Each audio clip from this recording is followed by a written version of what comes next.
So ayan guys, bali katapos ko lang kumain. Ayan. Ito yung ano ko, yung tinutulugan. Ayan. So bago yan kailangan ko munang tumano dito sa baba.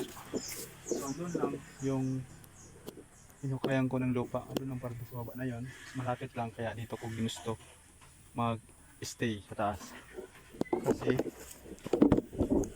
mas kita lahat kasi mas madali yung ano, yung paglabas ko kasi yung motor ay ipinapasok sa taas, doon lang nakaparking.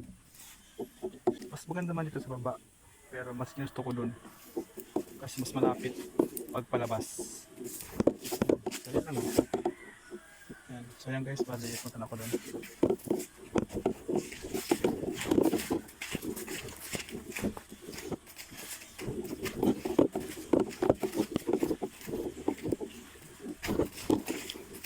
Ayan o.